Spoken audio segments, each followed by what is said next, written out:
Snow pressed down on the little frontier town like a heavy hand, quieting every sound but the creak of wagon wheels and the crunch of boots along the frozen street. Icicles hung from the eaves like spears of glass, catching what little glow the lanterns gave. On that bitter evening, the townsfolk gathered near the church, their breath pluming white, their voices hushed but eager. They knew what was to come, and they wanted to see it. She walked slowly beside her father, her dress brushing the snow with each step. It was not a grand dress, not the kind stitched with satin or pearls, but something plainer, made by her own hands in the weeks leading up to this night. The fabric strained against her figure, but every seam was straight, every stitch tight, each one carrying the hope she dared not voice. The veil trembled over her face, a lace so thin it looked near to freezing against her lips. Her father walked stiff and upright, a man of the plains who had worked his body into weariness and silence. He carried no smile, nor any words of comfort. His jaw was set tight, his eyes cast toward the doors of the church, as if by looking long enough he might will a moment to pass more quickly. He did not glance at her, though she kept hoping he would. Just one look, a flicker of pride, a whisper that she was beautiful. Anything to shield her from the weight of so many eyes. The townsfolk did not wait for her to pass before their whispers rose. Laughter crackled against the cold. A boy snorted, elbowing his friend, pointing at how her dress hugged her. A woman in a fur collar leaned into another's ear and smiled behind her gloved hand. Words drifted toward her like arrows through snow. Too much woman for any man. Horse won't carry her far. Shame the groom's coin couldn't buy him better. She heard them all, each syllable sharper than the wind against her cheeks. Still, she kept walking. The bells above the church door clanged softly in the wind, promising sanctuary. She clung to the thought of him, her betrothed, waiting within. He had written to her with words of gentleness, had spoken of a home, a hearth, a future. She had believed him. She had sewn this dress because of him. She had carried her heart in trembling hands, offering it like bread to a man who said he would not mock. But when she reached the steps, she saw the doorway empty. The lamps inside flickered against bare pews. The preacher stood near the front, his book clutched to his chest, his brow drawn in unease. No music played, no groom stood waiting. The silence fell heavier than the snow outside. Her father halted at the threshold, his breath misting the air. A rider approached through the dark, horse steaming, leather rein snapping as a man dismounted. He held a scrap of paper, folded once, creased by rough hands. Without a word, he handed it to the preacher, who read quickly, then looked up, stricken. His voice shook as he spoke, though the words were few. The groom was gone. He would not marry her. It was not an apology, not even farewell, only a cruel notice, as if she were no more than a debt marked unpaid. The murmur rose into laughter that spread from the doorway into the street. A man slapped his knee, hooting. Women shook their heads, smiling as though they had known it all along. Didn't think he'd go through with it, someone said. Not with her. Another voice added, best for him. Would have been yoked like an ox. Her father did not speak. His face hardened, his hand tightening on the brim of his hat. For a moment she thought he might turn, might rage at them, might break the silence that caged her heart. But he only bowed his head slightly as if ashamed and stepped aside. His boots left dark prints across the snow as he walked away. She stood alone. The veil fluttered against her lips as the wind turned sharp. Her fingers clenched the fabric of her dress until the seams groaned. Shame climbed her throat like fire. Every sound, every laugh, every whisper, clanged inside her skull until the noise became unbearable. She wanted to run, to vanish into the whiteness of the storm, but her body would not move. She had dreamed of walking into a life with dignity.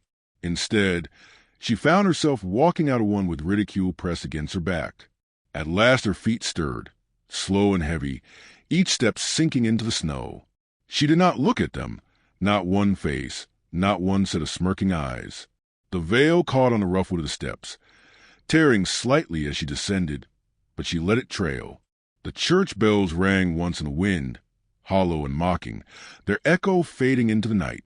She passed a saloon, where windows steamed with heat and laughter spilled over the sills. Inside, men clapped each other's shoulders, certain they'd been given a story to retell for years. She kept walking. Snowflakes clung to her lashes, blurring her sight until the town behind her became nothing but a smear of lights against the dark horizon. The wind carried the last of their laughter until even that was gone. Only the snow remained, falling soft and steady, as though it meant to bury her shame. She pulled the veil from her face, clutching it in her hand, and pressed forward. The cold bit into her skin, but she welcomed it. Better the sting of winter than the sting of their voices. By the time she reached the edge of town, her dress was soaked at the hem, heavy with ice. Her breath came ragged, fog in the air in bursts. She turned once, only once, to see the lights fading behind her. No one followed. No one called after her. She was not missed, and so she walked on into the wide and empty whiteness, her veil dragging in the snow like a trail behind her, until even the sound of her footsteps was swallowed by the storm. The cabin stood at the edge of the timberline, its roof bowed beneath a quilt of snow, smoke lifting from the chimney in a thin gray line. She had claimed it after the night of shame, a half-abandoned place left by a family that had gone east before the hard winter. The door creaked, the shutters rattled, but it was shelter, and she clung to it as though it might steady the storm within her chest. Each morning she rose before the light broke over the pines. The air inside was so cold her breath turned white even in her bed, frost feathering the window panes. She fumbled with kindling, coaxing the coals to glow, feeding them until the room brightened with the orange lick of fire. Her hands were raw already, palms blistered from splitting wood. She had not been taught these labors. They came hard, clumsy, yet she learned because she must. The work was endless. She hauled water from the creek, the surface crusted with ice so thick she had to strike it with a rock until it shattered. She carried buckets that numbed her fingers to the bone, spilling half with each step. She stitched at night by the fire, her needle catching the light, the thread knotting more often than not. Every stitch was crooked, but she sewed on, for she had nothing else. At times she heard echoes of laughter from that night in town. It followed her like a shadow, rising whenever she faltered. When her axe slipped, when her stitches broke, when the cold found its way through every layer she wrapped about herself, she heard them again, whispers of how she was too much, too little, never enough. Yet she did not yield. She gritted her teeth and drove herself forward, each task a quiet act of defiance. It was while gathering branches one morning that she first glimpsed him. Across the frozen meadow, where the trees broke into open light, a man moved with an ease she did not know. He carried a log across his shoulders as though it were no heavier than a sack of flour, his breast steady, his stride long. His beard was dark against the snow, his coat patched but strong. At his side skipped a child, a little girl bundled in wool, bonnet tied beneath her chin, cheeks flushed pink. Her laughter rang against the trees, clear and bright, and the sound pierced the silence in a way that made her chest ache. She crouched low behind a fallen pine, watching. The man set the log near his cabin, smoke already curling from its chimney. He bent to listen as the girl tugged his sleeve, then lifted her high onto his shoulders. She squealed, arms spread wide as if she might take flight. The woman turned her face away, ashamed for watching, yet unable to shake the image of such warmth. Later that week, a trader passed through with a sled of goods pulled by 2 weary mules. He sold her flour, salt, and lamp oil, his eyes skimming her frame with a faint smirk he did not bother to hide. "Town still talks about you," he said as he counted out her coins. "They call you the fat bride, laugh about the fool you were." He chuckled, as though it were nothing more than gossip to pass the miles. She said nothing, only tightened her shawl and stared at the snow until he left. When she returned inside, she set her back against the door and let the tears come. But only for a moment. Days stretched long. She learned the sound of wolves in the night, the weight of silence in the trees. She learned to build her fire, so it lasted until morning. Her arms grew sore from swinging the axe, her back from carrying wood, but the soreness came with a strange pride. Each task completed was proof she was still standing, still alive. It was late one afternoon, the sky dimming fast, when the knock came. A soft rap, barely there, carried over a moan of wind. She opened the door to find a little girl. Bonnet askew, cheeks red from the cold. Snowflakes clung to her lashes, her breath coming fast. She looked up with wide eyes, wordless. The woman's heart leapt and faltered all at once. She pulled the child inside, closing the door against the storm. The girl's boots left a wet trail across the floorboards as she stumbled toward the hearth, shivering. She had no words to explain herself, but she clung to the shawl that was wrapped around her shoulders, as if that scrap of cloth were enough to keep her safe. The woman knelt, gathering the child's hands in her own, rubbing warmth into them. They were so small, so delicate, nothing like the rough calluses of her own. She ladled broth in the pot over the fire, pressed the cup to the girl's lips, and watched her drink in slow sips. The girl's eyes, bright and searching, lingered on her face without judgment, only curiosity. As the storm thickened outside, she wondered if the father knew where his daughter had gone. The thought of him standing in the snow, calling out, sent unease rippling through her. She wrapped the child tighter in her shawl and whispered words she had not spoken in weeks, soft and steady, as though to calm them both. She did not have long to wonder. The door swung wide, and the mountain man filled the threshold. Snow clung to his beard, his shoulders dusted white, his eyes, dark and wild from worry, fixed on the girl first, then shifted to her. Relief washed his face when he saw the child safe by the fire. His breath eased, his shoulders lowered. He stepped forward, lifting the girl into his arms. She buried her face against his coat, but not before glancing back at the woman, a small smile slipping across her lips. The man looked at her then, meeting her eyes for the first time. He gave a short nod, a quiet gesture of gratitude, before turning to leave. The door shut behind them, and silence filled the cabin again. Yet it was not the same silence as before. The image of the girl's smile lingered, warm against the cold. For the first time since that night of ridicule, the woman felt something stirring in her chest, faint but steady, like a coal catching light. She turned back to the fire, her hands trembling as she set the pot straight. The storm raged on, wind battering the shutters, but inside, the memory of that child's laughter lingered, soft as falling snow.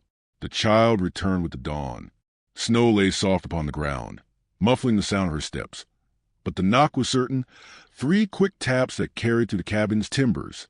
The woman opened the door to find her standing there, bonnet askew, cheeks bright with cold, a little basket clutched in both hands. Inside it were pine cones, each one dusted with frost, offered as though they were treasures. The woman ushered her in, setting the basket aside, drawing the girl to the fire. The child's eyes roamed the cabin. Lingering on the spool of thread, the kettle hung above the flames, the worn chair pulled close to the hearth. She touched everything lightly, as though mapping the place with her fingers. At last she settled at the woman's side, her gaze unblinking, expectant. It began like that, simple and unspoken. One day pine cones, another day a scrap of birch bark with clumsy drawings scratched into it. The crooked shape of a house, a tree bent low with snow. The child always came alone, her small boots leaving prints in the drifts that led back to her father's cabin in the trees. Sometimes she stayed only long enough for a sip of broth. Other times she lingered until the light waned and the wind rose. The woman, once so guarded, found herself waiting for those knocks. She baked bread more often, though the flour dwindled fast, just to have something warm to place in the child's hands. She set aside bits of fabric, showing her how to pierce cloth with a needle, how to tug the thread through, and smooth the seam. The girl's stitches were jagged, the thread bunching like weeds, but her laughter when the needle pricked her finger filled the cabin with life. It was not long before the father appeared again. He did not enter at first. He lingered in the doorway, broad shoulders blocking the light, eyes wary. His gaze swept over the room, always falling to his daughter, who seemed at ease with her new companion. Only then would he nod, satisfied, and step back into the snow. But as the visits grew, he lingered longer, leaning a hand to the doorframe, speaking in his slow, graveled voice. "Storm will be rough tonight," he said once, laying a bundle of split logs by her door without asking. Another time, he noticed a sagging roof beam and said, "Needs mending before thaw comes." His words were few, his tone steady, but the care within them was plain. She did not know what to make of it. Part of her braced for the cruelty she had come to expect, the sly grin, the whispered jest. Yet none came. He spoke to her as one neighbor might to another, plain and without mockery, and she found herself grateful for simplicity of it. Still doubt gnawed. She could not forget the sound of the town's laughter, nor the sting of abandonment. The child, untouched by such things, carried on with innocence unbroken. One afternoon, as the snow fell in thick silence, she sat curled against the woman's side, a piece of dough resting in her small hands. The woman guided her palms, pressing gently, teaching her to knead. The girl giggled when the flour puffed up in a white cloud, covering her nose. She reached out, pressing her dough-covered thumb against the woman's cheek, leaving a mark that drew more laughter. The woman laughed too, though softly, a sound rusty from disuse. It startled her, how easily the child could draw it forth. In that small warmth, she felt something stir within her, something both tender and frightening. She feared it, yet longed for it, the way one longs for spring while knowing winter is far from over. The father arrived sooner that evening, his knock heavier, the storm pressing behind him. He stepped inside this time, shaking snow from his coat, his eyes falling on the two figures by the fire. His daughter ran to him, cheeks flushed, chattering about the bread, about the stitches she had sewn, about the stories told. He listened, though his gaze lingered on the woman longer than it once had. His nod of thanks was deeper, slower, as though words had failed him. When they left, the cabin felt hollow. She stood by the door long after the sound of their steps faded, listening to the wind. She should have felt relief that the silence returned, that she was alone with her thoughts once more. Instead, the emptiness pressed harder than before. Days passed, and the child returned again and again, until the cabin bore her presence in every corner. A doll stitch from scraps lay on the chair, a crooked drawing pinned to the wall, a half-finished row of stitches left beside the fire. Each token was proof of a bond taking root, steady and strong. One evening, as the storm howled against the shutters, the girl curled beneath the woman's arm, her head resting against her side. The fire burned low, its glow soft against their faces. In the quiet, the child spoke, voice clear, carrying a weight beyond her years. "You're pretty, Mama." The word struck like a bell, ringing through the silence, echoing in every hollow place the woman had long kept hidden. She froze, breath caught, eyes burning as though tears might come but refused to fall. The girl, unbothered, drifted toward sleep, her hand still curled in the woman's shawl. The father stood in the doorway. He had entered quietly, his frame shadowed by the dim light, yet he had heard. His eyes met hers, steady and unreadable, but no laughter, no mockery lived there, only a stillness, a gravity that held her gaze longer than she could bear. The storm raged outside, the wind clawing at the walls, but within the cabin, time seemed to slow, the fire's glow wrapping around them. The words lingered in the air, simple, innocent, undeniable. "She is pretty. She is Mama." The woman turned her face to the fire, her heart trembling like the flame. For the first time in many months, she let herself wonder if those words might be true. The fire burned low, embers settling into quiet red, while the child's words lingered in the cabin like a hymn. "Mama." The woman sat motionless, her shawl heavy about her shoulders, her heart thundering with a rhythm she had not known in years. Across from her, the mountain man stood with his daughter in his arms, his eyes steady upon her. No laughter, no cruelty, only silence that seemed to carry weight enough to bend the rafters. In that silence, shame pressed hard. She thought of the town, of the faces bent with mirth when she had stood alone, abandoned at the altar. She remembered the snickers, the pointing hands, the hiss of words meant to scar. How could this child, pure as the falling snow, look upon her and call her beautiful? How could such innocence see what the world had always refused? She lowered her gaze, hiding her trembling hands in the folds of her dress. The father stepped forward, setting his daughter upon the chair near the fire. The girl's eyelids fluttered with the weight of sleep, her hands still curled as though clinging to the warmth she had found. The man's voice broke the stillness, low and graveled. She speaks her truth." He said no more, but the words sank deep, stirring something long buried within the woman's chest. Days turned to weeks, and the bond grew stronger. The girl returned often, sometimes carrying twigs for kindling, other times skipping through the snow with a new story to tell. The father followed with quiet presence, repairing the sagging roof, stacking wood higher by her door. He never pressed, never lingered beyond courtesy, yet his care spoke louder than any declaration. She found herself waiting for his shadow on the threshold, though she dared not admit it. Still, fear clung to her. When she closed her eyes at night, she heard the laughter of the town, sharp as knives. Could she endure it again? To let herself be seen, to walk openly beside them, would be to risk fresh humiliation. She could not imagine their faces softened by respect. She knew too well the cruelty of their eyes. It was a child who forced a choice. The thaw neared. The snow melted in rivulets along the roofs, dripping steadily into mud below. Supplies had run thin, and the woman knew she must return to town. She dressed with care, pulling her shawl close, her hands trembling at the thought of the eyes that would meet her there. The mountain man appeared at her door, his daughter clutching his hand. He said simply, "We'll walk with you." Together they went, the three of them, down the rutted track, where snow still clung in patches. The town rose before them, roofs sharp against the pale sky. Already she could hear the voices, could feel the weight of judgment waiting like a noose. Her steps faltered, but the child tugged her hand, urging her forward. They entered the street, heads turning at once. Murmurs stirred like wind through dry grass. She saw the familiar sneers, the curling lips, the shake of heads. Heat flushed her cheeks, shame rising, swift and merciless. But before it could swallow her, the girl's voice rang out, clear and proud. "This is my mama." The words cut to the murmurs, bright as a bell. Silence fell sharp. The townsfolk caught as if by a sudden frost. The girl's hand gripped the woman's tightly, her small face lifted with certainty. "She's pretty," she added, her tone bold, unflinching. The woman could scarcely breathe. The memory of laughter rose, but it did not come. The crowd faltered.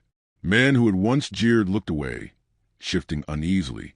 Women who had smiled behind gloved hands now pressed their lips together, their eyes lowering. It was not she who bore shame now.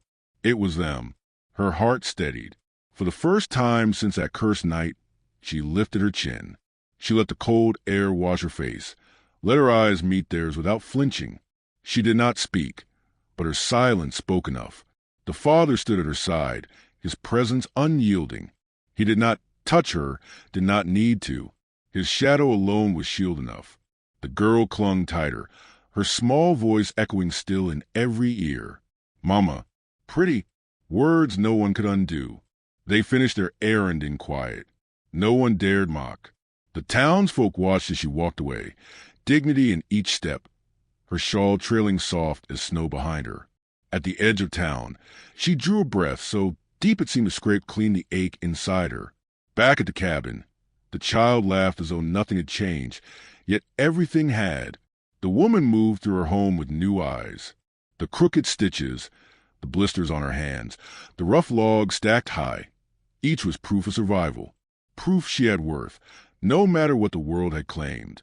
That night, as snow began again to fall, she stood at her door. The mountain man lingered nearby, splitting wood, his figure steady in the moonlight. When he caught her watching, he did not speak. He only lifted a hand, brushing snow from his beard, his eyes holding hers with a quiet strength that needed no words. Inside, the girl curled by the fire, murmuring softly as sleep claimed her. The woman knelt beside her, tucking the shawl around her shoulders. She pressed a kiss to the child's brow, her lips trembling with the weight of what she had found. Family, dignity, a place in the world. The storm thickened, flakes swirling silver in the dark. She whispered into the night, not for others to hear but for herself. Beauty was never theirs to grant. It was mine to keep. And as the fire burned steady, she knew the laughter of the town no longer owned her. She had stepped through it, into a life stitched not by their cruelty, but by her own quiet becoming.